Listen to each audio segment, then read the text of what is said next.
आज हम आपको भगवान शंकर की बड़ी ही अद्भुत कहानी सुनाने जा रहे हैं। एक बार भगवान भोलेनाथ पृथ्वी लोक पर भ्रमण के लिए गए तो उन्होंने एक युवा को देखा। वह ईश्वर को दोष देता जा रहा था। वह अपने जीवन से निराश था, दुखी था। तब भगवान शंकर बौद्ध भिक्षु का रूप धारण करके उस युवा को असली दुख के बारे में ज्ञान देते हैं। तो चलिए इस कहानी के माध्यम से समझते हैं कि असली दुख क्या होता है। अगर आप यह कहानी सुन रहे हैं तो पूरा सुनिए। इस कथा को आधा अधूरा छोड़कर जाने की गलती मत कीजिए, क्योंकि इस पवित्र कथा को पूरा सुनने से मनचाहा फल की प्राप्ति होती है। इसलिए इस कथा को पूरा सुने, भोलेनाथ का अनादर ना करें। सुख और दुख एक ही सिक्के के दो पहलू होते हैं। ये बात आपने सुनी ही होगी। सुख और दुख हमारे जीवन में लगातार आते ही रहते हैं और हमें लगता है कि हमारे जीवन में हजारों दुख हैं, हजारों समस्याएं हैं।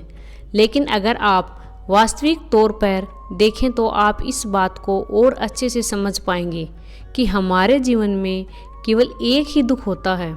हमारे जीवन में असली दुख क्या है वो हम इस कहानी के माध्यम से जानेंगे, और उस दुख का निवारण और समाधान क्या है वो भी हम इस कहानी में समझेंगे। आप इस कहानी के अंत तक जरूर बने रहिए। एक समय की बात है, एक गांव में एक व्यक्ति रहता था। उसका नाम सोनू था। वह बड़ा आलसी था और अपने जीवन से बहुत निराश था। उसका कारण यह था कि उसने अब तक अपने जीवन में कुछ भी हासिल नहीं किया था। वह कुछ काम भी नहीं करता था।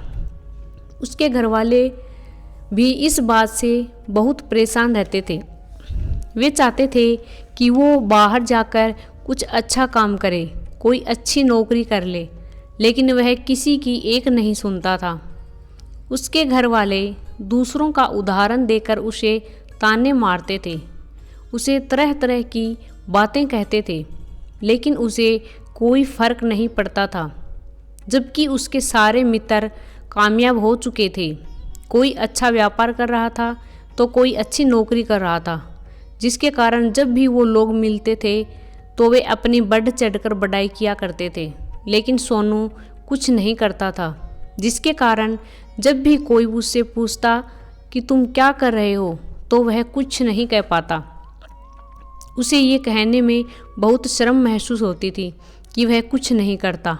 वो हमेशा सबसे केवल एक ही बात कहता था कि मैं कोशिश कर रहा हूँ, लेकिन उसकी कोशिशों का कोई भी फल किसी को नज़र नहीं आ रहा था। देखते देखते अब ऐसा समय आ चुका था कि सोनू सभी से मुंह छिपाता फिरता, ताकि कोई उससे ये ना पूछ ले कि तुम क्या करते हो, जिसके कारण वो कभी किसी के सामने भी नहीं आता था। धीरे धीरे उसका मन दुखी रहने लगा था और अब वह बहुत निराश रहने लगा था।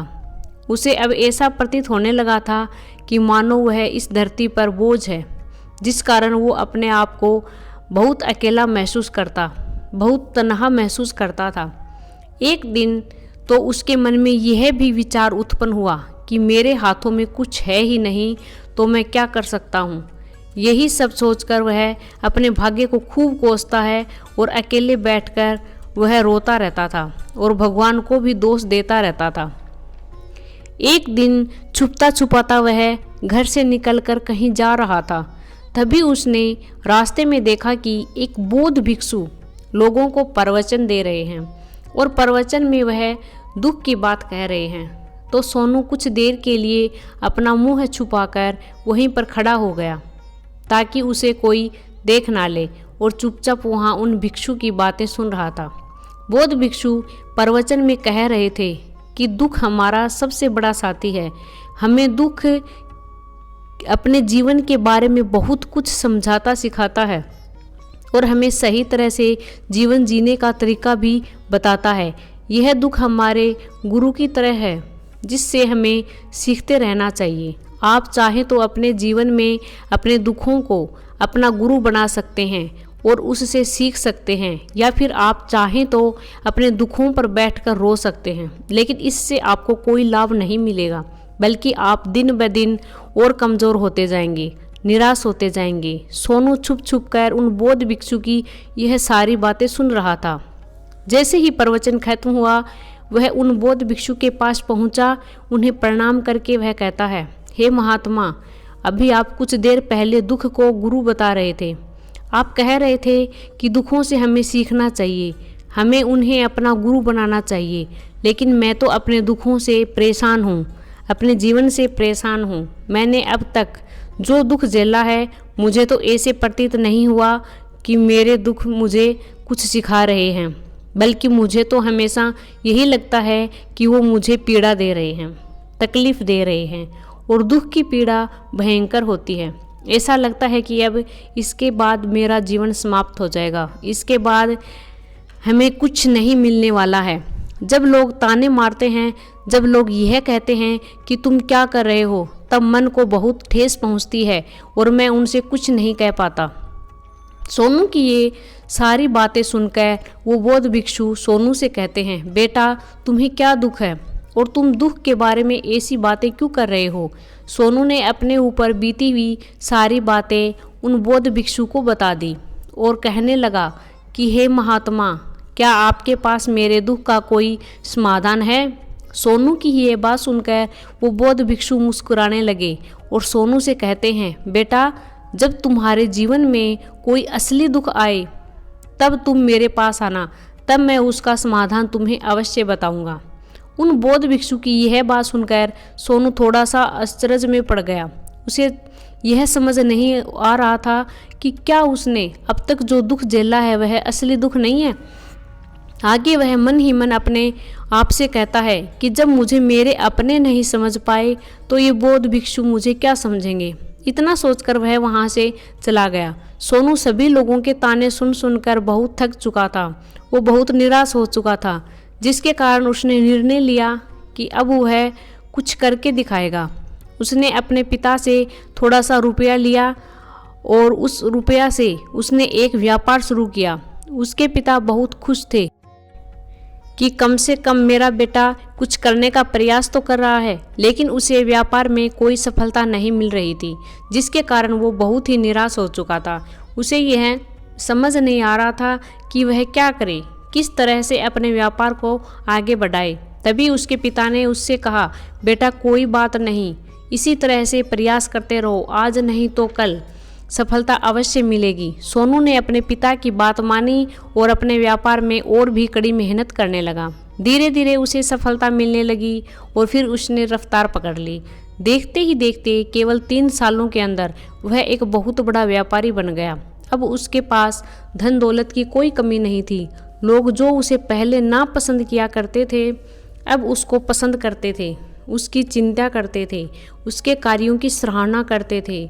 उसके माता पिता अब अपने बेटे से बहुत खुश थे और उसकी सफलता से वे अत्यंत प्रसन्न थे। धीरे धीरे सोनू के मित्रों की संख्या लगातार बढ़ती जा रही थी। सोनू के कुछ मित्रों ने उसे यह भी सलाह दी कि उसे अपने व्यापार और तेज़ी से बढ़ाना चाहिए, उसे और फैलाना चाहिए।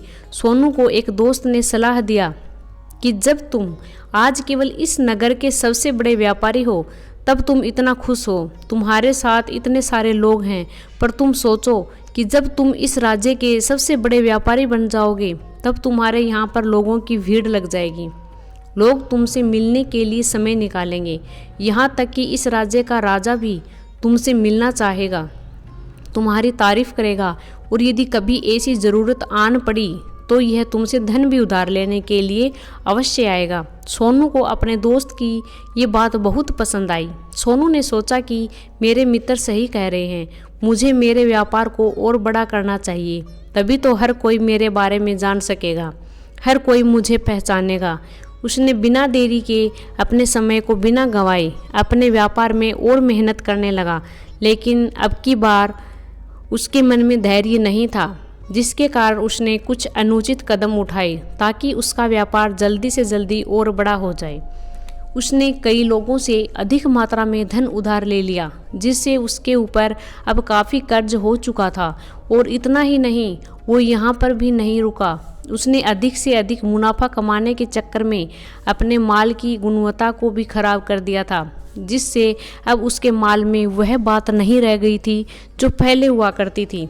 लेकिन वह अपने मित्रों की बात सुनता रहा।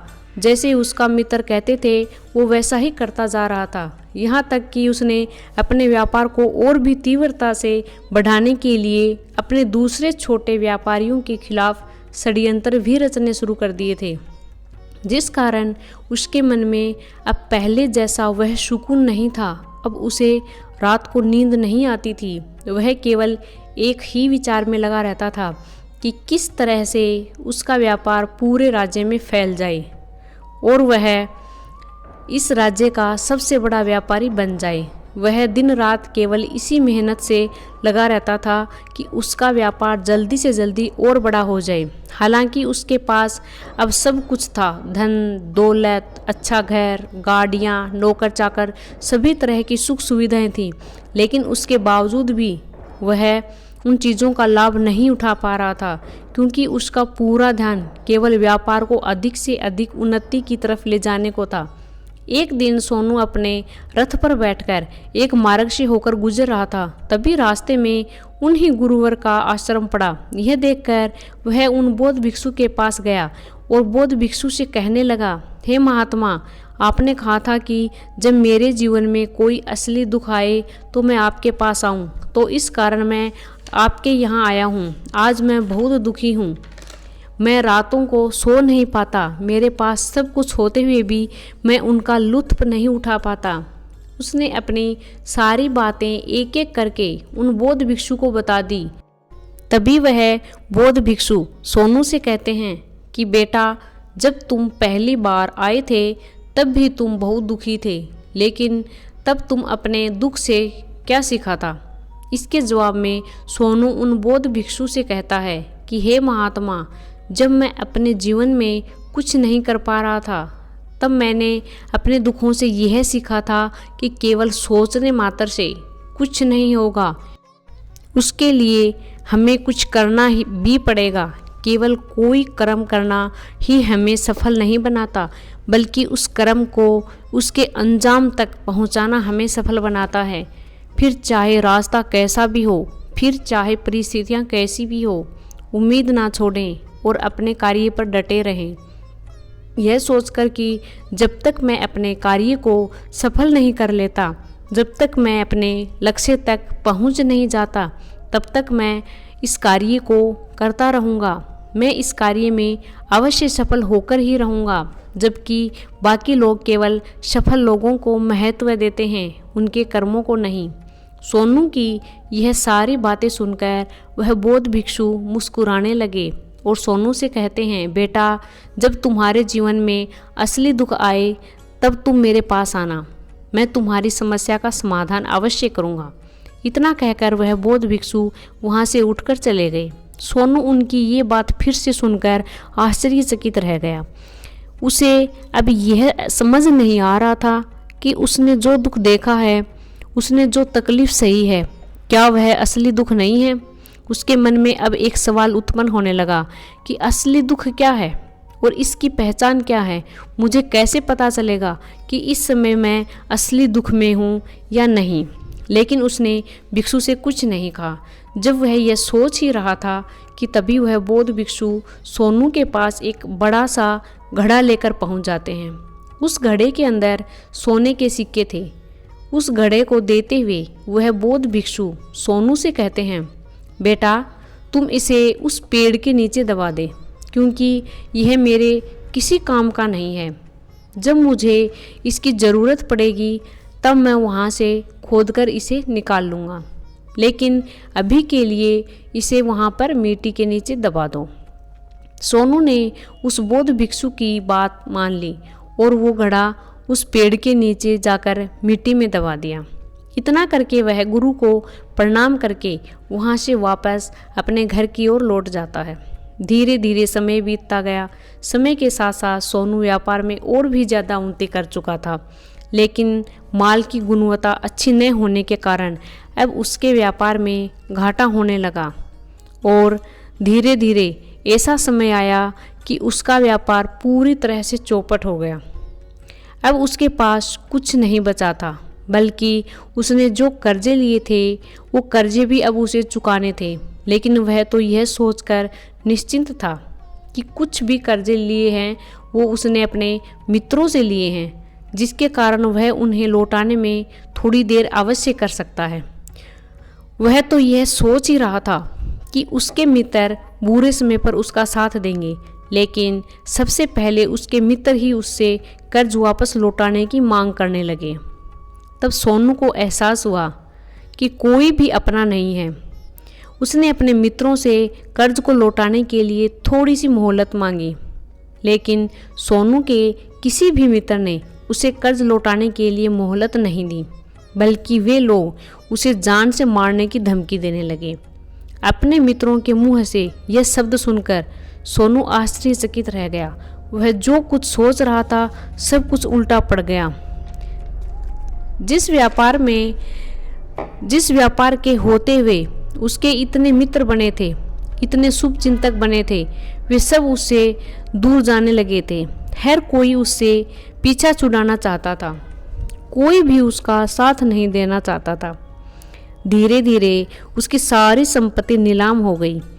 अब उसके पास कुछ नहीं बचा था। वह सड़क पर आ चुका था। उसने हार मानकर अपने माता पिता से कहा, पिताजी मेरी मदद कीजिए, मेरे ऊपर बहुत कर्ज है, मुझे उसे लौटाना है, कृपा करके मुझे थोड़ा सा धन दे दीजिए। इस पर सोनू के पिता ने सोनू से कहा, बेटा मेरे पास तो ले देकर बस ये ही छोटा सा घर है, और अगर यही मैं तुम्हें दे दूं या इसे बेच दूं तो मैं और तुम्हारी माँ कहाँ रहेंगे। हमें भी दर दर की ठोकरें खानी पड़ेगी, हमें भी सड़कों पर भीख मांगनी पड़ेगी। ले देकर केवल हमारे पास अब यही संपत्ति बची है, इसलिए मैं तुमसे क्षमा मांगता हूँ, मैं तुम्हारी सहायता नहीं कर सकता। अपने माता पिता के मुख से यह सुनकर सोनू चुपचाप वहाँ से चला गया और मन ही मन सोच रहा था कि अब मेरे पास कुछ नहीं बचा, जो था वो सब तो लूट गया, बर्बाद हो गया। अब मैं जीकर क्या करूँगा।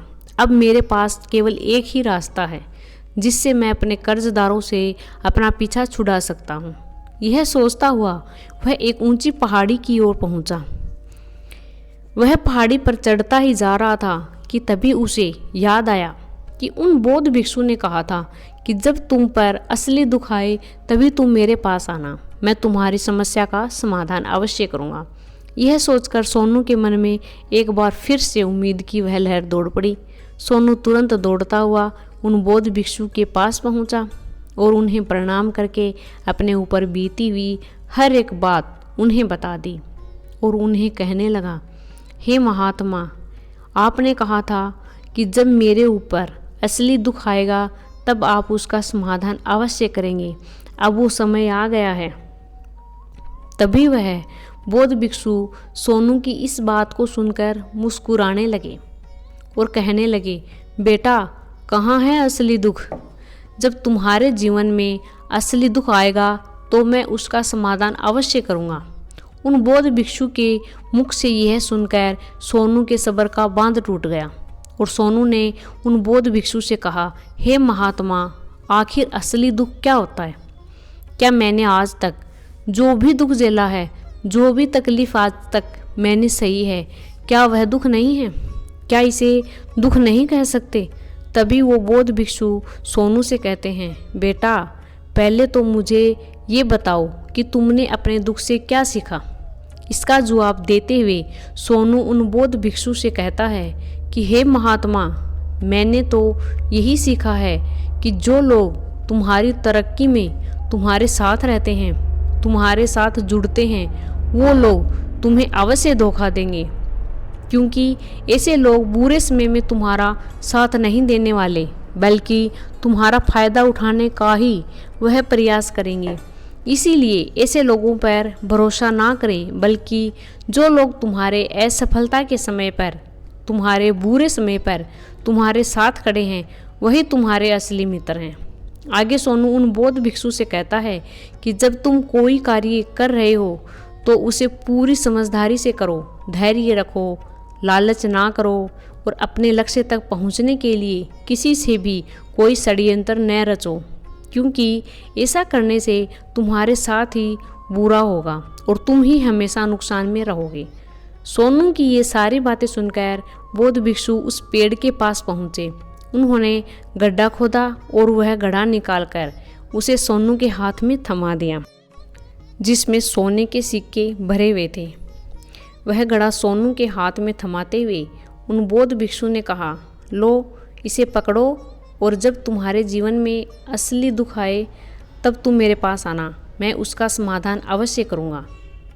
सोनू अब भी बड़ी अचरज में था। उसे यह समझ नहीं आ रहा था कि आखिर ये असली दुख क्या है, लेकिन उसने अपने हाथ में उस घड़े को देखा जिसके अंदर सोने के सिक्के थे। यह देखकर वह मन ही मन सोचने लगा कि चलो अब तो थोड़ी सी राहत अवश्य हो जाएगी, मैं अपने मित्र का वो कर्ज लौटा सकूंगा और एक नया व्यापार भी फिर से आरंभ कर सकूंगा। फिर उसने उन बौद्ध भिक्षु को प्रणाम किया, उनका धन्यवाद किया और वहाँ से चल पड़ा। सोनू ने उन सिक्कों से सभी का कर्जा लौटा दिया और अपने लिए एक बार फिर से नया व्यापार शुरू किया। व्यापार छोटा था, लेकिन अब की बार सोनू बहुत खुश था। उसने पूरी ईमानदारी और मेहनत के साथ अपने व्यापार पर काम किया और देखते ही देखते एक बार फिर से वह एक बड़ा व्यापारी बन गया। लेकिन अब की बार सोनू बहुत खुश था। ना ही किसी के लिए कोई षड्यंत्र रचा, बल्कि उसने पूरी ईमानदारी के साथ अपने व्यापार पर काम किया। लेकिन दोस्तों, जैसे जैसे आप धनी होते जाते हैं, जैसे जैसे आप अमीर बनते जाते हैं, आपके मन में एक और डर उत्पन्न होने लगता है कि कहीं आप अपनी दौलत को ना खो दें, जिसके कारण आप दान करना, पुण्य करना शुरू कर देते हैं, लोगों की मदद करते हैं ताकि आपके जीवन में कभी कोई दुख ना आए। लेकिन यह जीवन दुख और सुख का संगम है, जिस कारण हर किसी को सुख और दुख से होकर गुजरना पड़ता है। इसी वजह से एक बार फिर सोनू के जीवन में एक और दुख उत्पन्न हुआ। अब की बार उसके माता और पिता दोनों की मृत्यु हो गई। सोनू अपने माता पिता से बहुत प्रेम करता था, जिसके कारण उसके मन को बहुत गहरा सदमा पहुंचा। जब आखिर बार वह उन्हें देख रहा था तो उसके मन में हजारों सवाल उत्पन्न होने लगे। वह अपने घर लौटा और घर लौटकर उसने देखा कि जिस संपत्ति के लिए वह हमेशा चिंतित रहते थे, आज उसकी देखभाल के लिए कोई नहीं था। उसके माता पिता ने जो भी मेहनत की, जो भी अपने जीवन में इकट्ठा किया, वह सब यही रह गया। लेकिन अब सब खत्म हो चुका था और सोनू का मन बहुत बेचैन हो रहा था। उसके मन में हजारों सवाल उत्पन्न हो रहे थे और वह अपने आप को बहुत अकेला महसूस कर रहा था। उसे बहुत खालीपन सा महसूस हो रहा था। उसे समझ नहीं आ रहा था कि वह क्या करे। तभी उसे उन बौद्ध भिक्षु की याद आई। वह तुरंत ही भागा भागा उन बौद्ध भिक्षु के पास पहुंचा। उसे देखते ही उन बौद्ध भिक्षु ने सोनू से सवाल पूछा और कहा, क्या बात है बेटा, क्या फिर से कोई दुख आन पड़ा है? तभी सोनू ने कहा, नहीं गुरुदेव, अब तो सब ठीक है, लेकिन आज मेरे माता पिता की मृत्यु हो गई और मैं बहुत अकेलापन महसूस कर रहा हूँ, मैं बहुत दुखी महसूस कर रहा हूँ। तभी वह बौद्ध भिक्षु सोनू से कहते हैं, बेटा, इसमें दुखी होने वाली बात क्या है? यह तो जीवन है, एक दिन तो सभी को जाना है। यहाँ पर कोई भी रहने नहीं आया और ना ही कोई रहेगा। हम सब एक ना एक दिन मृत्यु को प्राप्त हो ही जाएंगे और मृत्यु कब आएगी ये किसी को नहीं पता। हो सकता है कि तुम्हारी मृत्यु कल ही हो जाए या फिर आज और अभी। यह सुनकर सोनू आश्चर्यचकित रह गया। उसने उन बौद्ध भिक्षु से कहा, हे महाराज, आप ये क्या कह रहे हैं? मैं तो अभी जवान हूँ और मुझे तो अभी अपनी पूरी उम्र जीना है। मैं तो जीना चाहता हूँ, कुछ करना चाहता हूँ और आप कह रहे हैं कि मैं कभी भी मृत्यु को प्राप्त हो सकता हूँ। इस पर वह बौद्ध भिक्षु सोनू से कहते हैं, बेटा, इस भ्रम में मत रहना कि मृत्यु केवल बूढ़े लोगों को आती है। बूढ़ों के सामने तो उनके जवान बच्चे भी मर जाते हैं। मृत्यु कभी किसी की उम्र देखकर नहीं आती और ना ही किसी को बताकर आती है। उन बौद्ध भिक्षु के मुख से ये सारी बातें सुनकर सोनू और भी ज़्यादा बेचैन हो गया। और वो चुपचाप वहाँ से चला गया। उसके मन का वो खालीपन अब भी वैसे ही था। वह अब भी अपने आप को बहुत अकेला महसूस करता था। उसके बाद से उसका मन अपने व्यापार में भी नहीं लगता था। जब भी वह कोई कार्य करता तो उसके मन में ढेर सारे उत्पन्न प्रश्न उठने लगते थे कि वो क्या कर रहा है और उसके क्या कर रहा है, क्यों कर रहा है और उसने इस कार्य को क्यों शुरू किया। उसके मन में अब एक और प्रश्न उत्पन्न होने लगा था कि क्या हम यहाँ पर केवल इसीलिए आते हैं कि इस जीवन को भोगेंगे और एक दिन मृत्यु को प्राप्त हो जाएंगे। वो यह समझ नहीं पा रहा था कि जीवन का असली मतलब क्या है। उसने कई विद्वानों से पूछा, अपनी तरफ से जो मुमकिन हो सकता था खोजबीन की, लेकिन उसे कोई भी जवाब नहीं मिल पा रहा था। और जब उसे कोई जवाब नहीं मिला तो उसका दुख और भी बढ़ गया, जिस कारण उसके मन की बेचैनी और भी बढ़ चुकी थी। और उसे यह समझ नहीं आ रहा था कि वह क्या करे, कहाँ जाए, किससे पूछे। तभी उसे फिर से उन बौद्ध भिक्षु की याद आई। वो एक बार फिर से उन बौद्ध भिक्षु के पास जा पहुँचा और उसने अपने मन की सारी बातें उन गुरुवर को बता दी। तभी वो बौद्ध भिक्षु मुस्कुराने लगे और सोनू से कहते हैं, बेटा, आज पहली बार तुम्हारे जीवन में असली दुख उत्पन्न हुआ है। वास्तव में तो यही है जिसे हम दुख कह सकते हैं, कि जो दुख कहलाने के लायक है। हमें पता ही नहीं हम क्या कर रहे हैं, कहाँ जा रहे हैं, क्यों जा रहे हैं, वो कौन है, क्या है, क्यों है, हम क्या करना चाहते हैं। तभी सोनू ने कहा, हे महात्मा, मेरे इस दुख का समाधान कीजिए, मुझे इस दुख का निवारण दीजिए। तभी वह बौद्ध भिक्षु सोनू से कहते हैं, हम सबके अंदर क्रोध, लालच, अहंकार जैसी कई वासनाएं हमारे अंदर घर करके बैठ जाती है, जिस कारण हम अपने जीवन को टुकड़ों में जीते हैं और हमारी चेतना कभी एक नहीं हो पाती। हम कभी एक जगह सोच नहीं पाते, न समझ पाते हैं और हमारी ऊर्जा शक्ति भी पूरी तरह से छिन्न भिन्न हो जाती है। आजकल के इस दौर में हमारे पास तो इतना भी समय नहीं है कि हम एक पल निकाल करके एक पल के लिए अपने आप को देख सकें, जीवन का सही अर्थ महसूस कर सकें।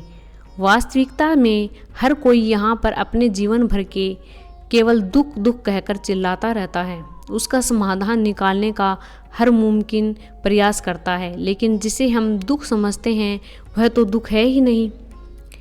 तो इसका समाधान आपको कहाँ से मिलेगा? ये तो परिस्थितियाँ हैं जिसके कारण हम अपने आप को दुखी समझते हैं, हम अपने आप को तकलीफ में समझते हैं। जैसे ही हम एक परिस्थिति से निकलते हैं और फिर दूसरी परिस्थिति में फंस कर रह जाते हैं। जब हम इन परिस्थितियों से हार मान लेते हैं कि अब कोई रास्ता नहीं बचा, तब हमारे सामने हमें केवल एक ही रास्ता नज़र आता है और वो है मृत्यु। लेकिन यह कोई समाधान नहीं है, ये कोई रास्ता नहीं है। इसलिए यदि आप सचमुच अपनी समस्याओं का समाधान चाहते हैं तो अपने आप को एक ही बार में समझने का प्रयास कीजिए। तभी सोनू उन बौद्ध भिक्षु से कहता है, हे महाराज, तो क्या हमें इस जीवन को नहीं जीना चाहिए? क्या हमें अपनी इच्छाओं को नहीं पूरा करना चाहिए? तभी बौद्ध भिक्षु सोनू को इस सवाल का जवाब देते हुए कहते हैं कि हमें किसी से भी अत्यधिक लगाव नहीं रखना चाहिए, हमें अपनी इच्छाओं को वश में रखना चाहिए, हमें संपत्ति बहुत अधिक इकट्ठा नहीं करनी चाहिए, क्योंकि हम मनुष्य की इच्छाएं, कामनाएं, वासनाएं ये ऐसी होती हैं जैसे मानो कि एक पर्वत से गिरता हुआ झरना, जिस पर किसी का कोई नियंत्रण नहीं है सिवाय देखते रहने के और परेशान रहने के। गुरुदेव की ये सारी बातें सुनकर सोनू ने गुरुदेव से कहा, हे महाराज, आपका बहुत बहुत धन्यवाद। आपने मेरी सबसे बड़ी समस्या का समाधान आज कर दिया है। मैं आज से अपने जीवन को एक नई ऊर्जा के साथ आरंभ करूंगा और अपने जीवन के ऊर्जा शक्ति को सही कार्य में लगाऊंगा। दोस्तों, मानव शरीर में बहुत ऊर्जा है, बहुत शक्ति है, पर वह बेकार के कामों में लग जाती है, जिसके कारण हमारा जीवन भी बेकार की चीज़ों में लगा रहता है। हम कभी भी अपनी ऊर्जा को केंद्रित नहीं करते। हम अपने जीवन में अपने आप से, भगवान से सवाल करते रहते हैं कि हमारे जीवन में इतना दुख क्यों है। हम सभी के मन में यह सवाल तो अवश्य ही उठता है और इसका जवाब यह है कि ईश्वर यह चाहता है कि हम अपने जीवन के अंतिम दुख तक पहुंच सकें, उस गहराई तक पहुंच सकें जहां पर हमें यह पता चल सके कि हमने अभी तक अपने आप को नहीं समझा, अपने आप को नहीं पहचाना। लेकिन यदि आप अपने आप को जानना चाहते हैं, समझना चाहते हैं, तो पहले आपको खुद एकत्रित करना होगा, अर्थात ध्यान लगाना होगा। ध्यान लगाने से ही आप अपने दुखों की समस्याओं का समाधान निकाल सकते हैं। उम्मीद है आपको यह वीडियो पसंद आई होगी। अगर पसंद आई है तो वीडियो को लाइक कीजिए, चैनल को सब्सक्राइब कीजिए। धन्यवाद।